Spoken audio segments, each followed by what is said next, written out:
Hello students, this is the video number 26, chapter 4, Pressure, Fluids and Atmospheric Pressure, part A of 9th standard physics. In this video we will discuss about the laws of liquid pressure,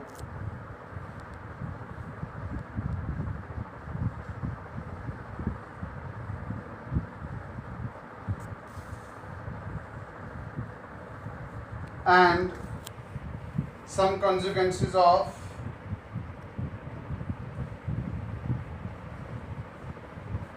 liquid pressure, some consequences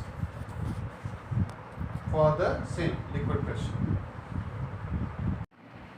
In laws of liquid pressure, first is inside the liquid pressure increases with the increase in the depth. As I told you, P is directly proportional to depth of the liquid. Second is in a station liquid pressure is same at all points on a horizontal plane. Third is pressure is same in all directions. And fourth one is at same depth pressure will be different because each liquid will have different density, so density will also matter. A liquid seeks its own level. It will not depend upon the shape of the container. Liquid make its own level. It will rise up to the same height in different shape of the liquid when all the bottoms are common to the container for different shape of the liquids. Some consequences of the liquid pressure. First one is the pressure at a certain depth in sea water is more than at the depth in the river water. Why? Because density of river water is less than the density of the sea water due to the salt. Second, the wall of the dam is made thicker. You can see here more bricks are used, greater arrow is here. Why? Because there will be more depth in the dam. So more depth means more pressure. Water supply tank is always placed at height. At your home also you can notice that water tank is always installed at the certain height. Why? Because more height will create more pressure in taps. Diver's suit. So diver's suit is designed in such a way like it is designed with a special protective suit made up of glass, reinforced plastic or cast aluminum. So it will avoid the depth wise pressure, because if more pressure will act on the diver's body who is not wearing any diver's suit, so it will not be good for his health. He may die also.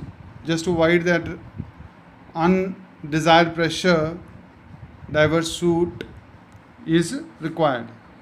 Size of the gas bubble inside the water. Again, it depends upon, main point is Boyle's law. Boyle's law is what? PV is equal to constant. So pressure is inversely proportional to volume. More pressure, less will be the volume. Means at depth, pressure will be high and volume will be small.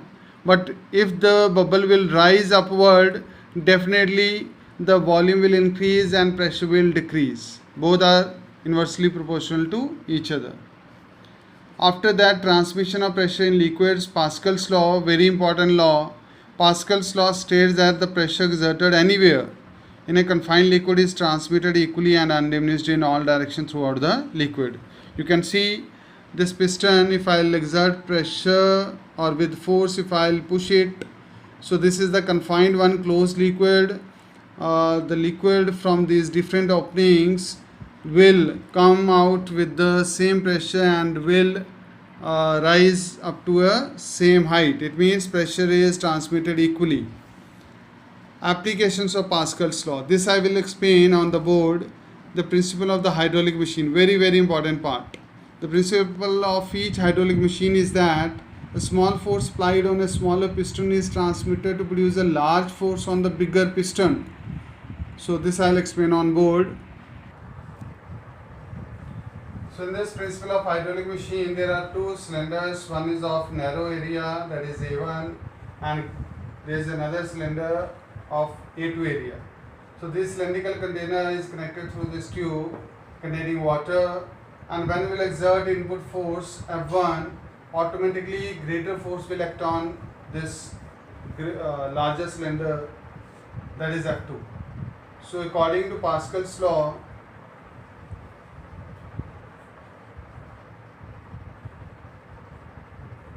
pressure is transmitted equally. P1 is equal to P2.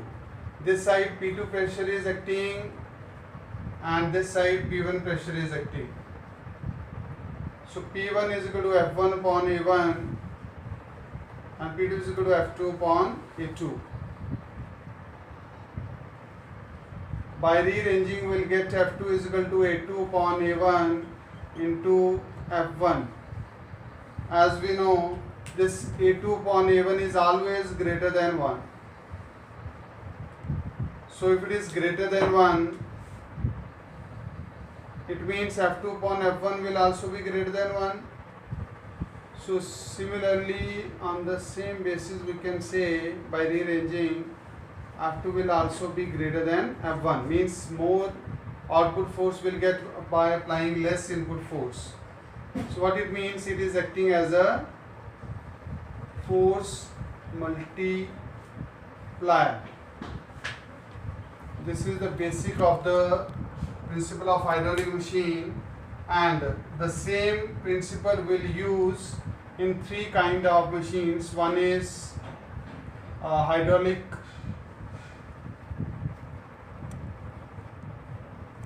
press, second one is hydraulic brake, and third one is hydraulic jack in all the three machines.